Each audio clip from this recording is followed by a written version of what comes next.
మనకు ప్రపంచాన్ని శాసించింది ఎవరు అంటే మధ్య ద్వారాల వాళ్ళు మాత్రమే. మీరు ఈవెన్ గుర్తుపెట్టుకోండి, దక్షిణంలో కొంతమంది చెప్తున్నారు దక్షిణంలో అంత ఓపెన్ స్పేస్ ఉండొద్దు, పడమరలో ఉండొద్దు అంటే ఆ పేరు గల వాళ్ళకు, ఆ వర్గు వాళ్ళకు ఖచ్చితంగా ఉండాల్సి వస్తుంది.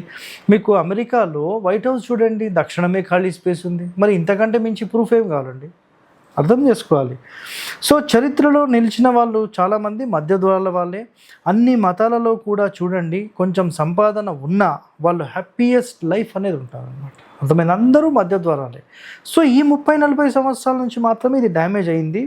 సో కొంత సంపాదన అయినా చాలు, ద్వారాలు దిక్కులోనే పెట్టాలనేది శాస్త్రం చెప్పిన పాయింట్. సో ఇక్కడ మీరు గమనించండి ఏంటంటే, మధ్య ద్వారాల్లో ముసలి వాళ్ళు ఉంటున్నారు అంటే ఆ బిల్డింగ్ చాలా సంవత్సరాల వరకు ఉంటుంది అని. అదే మూల ద్వారాలు పెట్టిన ఏ ఇల్లు అయినా మీకు 30-40 సంవత్సరాలకు మించి కనబడదండి. కావాలంటే చెక్ చేసుకోండి. 30-40 సంవత్సరాలు మొత్తం ఇల్లు డెమాలిష్, మళ్ళీ కొత్త బిల్డింగ్, ఇంతే ఉంటుందని పరిస్థితి. సో ఈ ప్రకృతికి అనుసంధానించబడి మన బిల్డింగ్ కట్టాలి అంటే సింపుల్ అండి. ఒక మానవ ముఖానికి సెంటర్లోనే డోర్ ఉంది. మరి డోర్ తీసి పక్కకు పెడదామా? ఆలోచన చేయండి. సో ఎట్టి పరిస్థితుల్లో కూడా మూల ద్వారాలు అనేవి నాట్ అలౌడ్. ఇది గుర్తుపెట్టుకోండి, రాసి పెట్టుకోండి.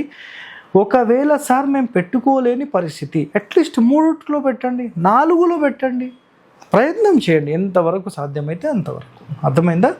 సో వీటికి సంబంధించిన పూర్తి డీటెయిలింగ్స్ కూడా నేను ఎప్పుడో ఒక ఫుల్ వీడియో కూడా చేశాను, మీరు చూడండి. ఓకే.